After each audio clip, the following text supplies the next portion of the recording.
Uh,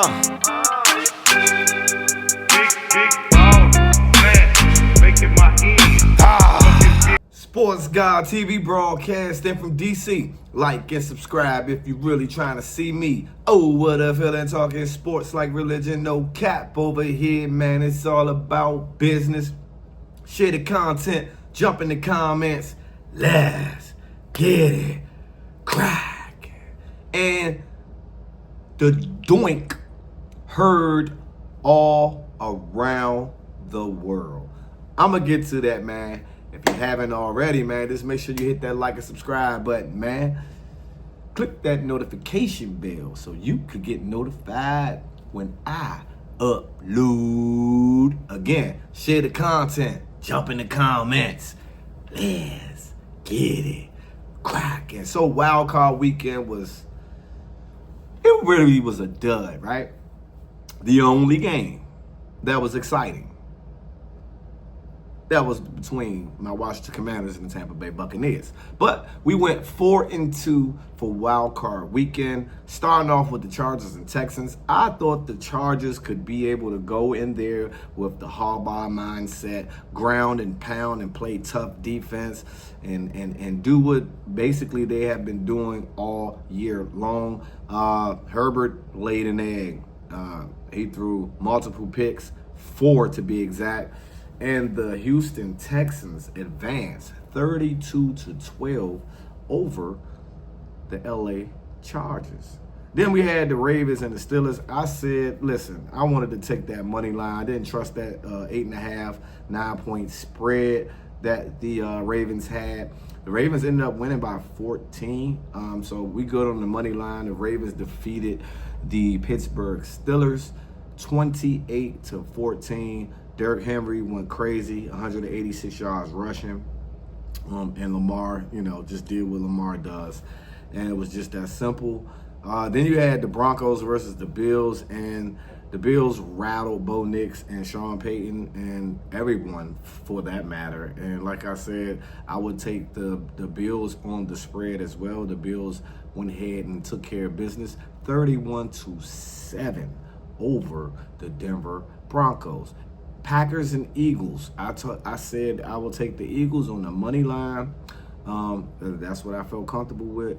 Even though the Eagles won, it wasn't really an impressive outing for them offensively. Defensively, they rattled Jordan Love and forced him to throw 3 picks as the defense propelled this team for victory. And Philly only has 1 home loss all year.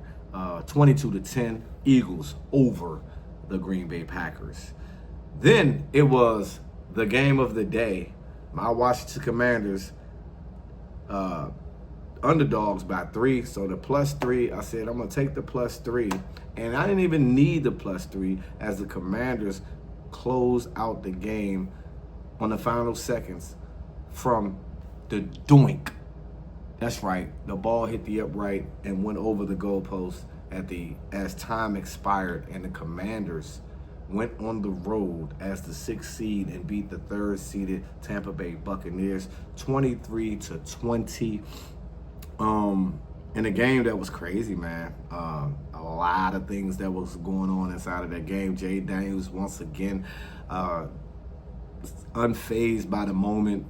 Shorty is just a baller, period, and he stays calm. 2 touchdown passes, like over 260 yards passing, no INTs. Sacked once, but it wasn't really a sack. He basically, they counted it as a sack. He ran out of bounds, but made a key run on, I believe it was 3rd and 1 or 3. And got away from the defender, and he had his towel chasing him, still chasing him, but he had Jay Daddy's towel.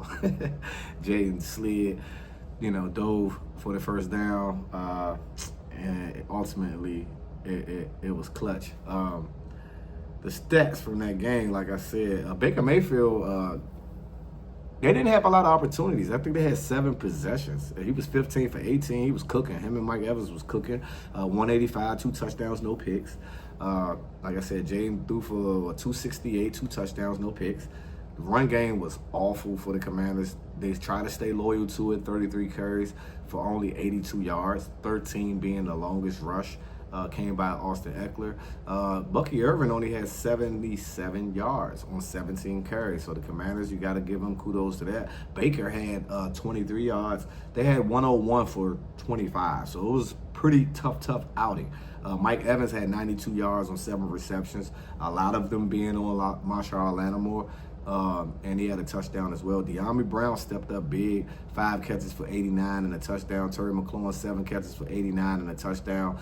McLaurin, Eckler, Ertz, everybody played a factor, you know. And Bobby Wagner, man, recovered a major fumble, a major mistake by Baker Mayfield inside of their own territory. On a jet sweep. I don't know if the snap was late or I don't know what happened, but Baker tried to hand the ball off and fumbled it, and Bobby was there to recover that, and that definitely gave us the opportunity to put a touchdown on the board. One of those touchdowns being on 4th down where he threw it to McLaurin. I believe it was like 4th and 2 or 3, and Dan Quinn was going hard, man. 3 for 5 on 4th down. Hey, we wasn't playing no games. We've been playing like that all year. Don't switch it up now. And I respect that. And we definitely gonna need that moving into this divisional round, because I'm getting ready to get into the divisional stuff right now. But the Commanders, man, were able to pull off the upset. What some people would say an upset, even though the Commanders had the better record. You just think of the fact that they have a rookie quarterback, the newer squad and everything like that. And then on top of that, the Bucs did kind of like handle us in week 1. But I did say that week 1 is totally different from what it is now. Now, the divisional round, you know what I mean, of the playoffs, let's get it on. Because we got some games, right?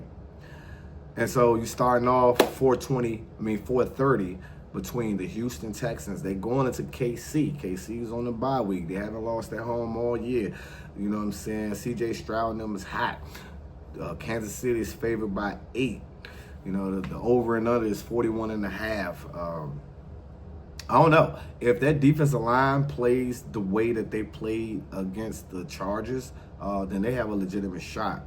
Will Anderson Jr. and company, Daniil Hunter, did I say that right?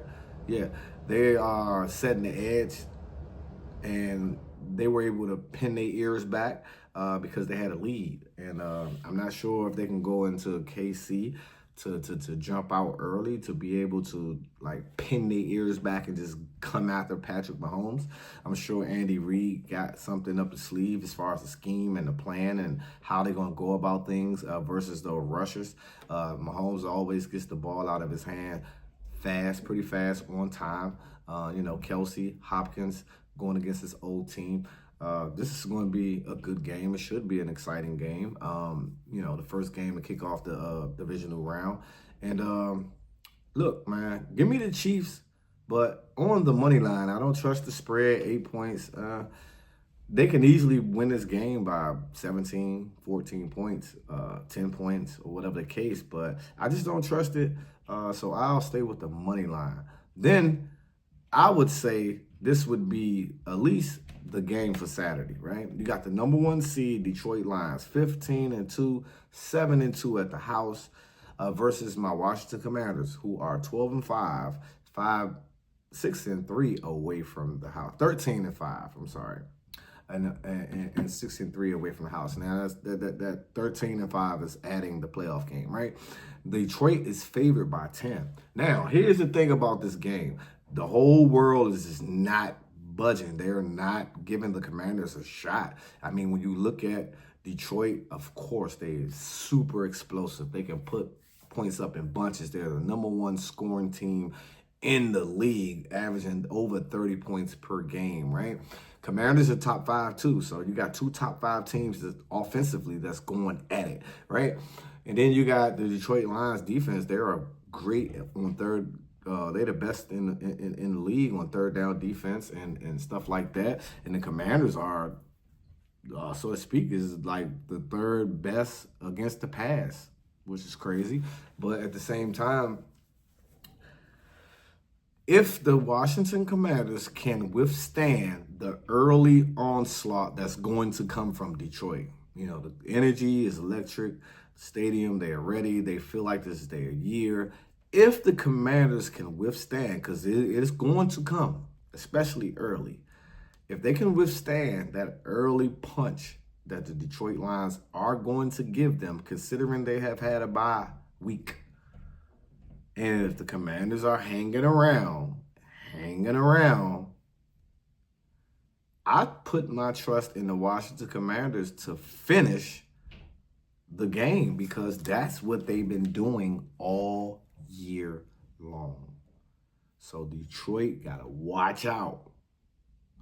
And as far as this 10-point spread goes, give me the Commanders plus that 10. I don't care. That's too much of a spread. That's the highest spread on the board. Give me the Commanders plus the 10 against the one-seeded Detroit Lions. And then you got the Rams versus the Eagles. Like I said, that's on Sunday, 3 o'clock, Peacock, NBC. The Rams smashed the Vikings. The Rams played in Arizona for their home games, considering all the tragedy that's going on in LA as far as the wildfires go. Minnesota, Sam Darnold wasn't good at all. The Rams, Sean McVay, Matt Stafford, if you look at certain things, it's crazy because this seems like they're trying to line up a Matt Stafford versus his old team reunion for the NFC Championship. Not saying it's going to go that way, but it just look weird, right? But they're going in Philly, man. Philly is 8-1 at the crib. Philly is 6.5-point favorites. Total is 43.5. I expect the Eagles to win this game. Do I trust the spread? Absolutely not. Do I expect the Eagles to win? I do expect the Eagles to win. And then you have the game of the week between the Baltimore Ravens and the Buffalo Bills. Both MVP candidates. I feel like whoever wins this game is going to win the MVP. Flat out. Baltimore is favored by 1 point. The Bills are at home. How is the Ravens favored by 1 and the Bills are at home? I don't know. The Bills haven't even lost at home. It's crazy. 13-4, 8-0 at home. But this is what they brought Derrick Henry in there for, right? To be able to tote that rock in late January. You know what I mean? And damn, this is a tough one to pick, man. But I like the Ravens once they made that signing, man. So give me the Ravens on the spread versus the Buffalo Bills. Even though last week I said I think that the Buffalo Bills should be able to clean up the division and this is their year, for some reason I lean towards the Ravens. You already know who it is. It's your boy, Sports Guy TV, where we talk sports like religion, and I'm out. Till the next time.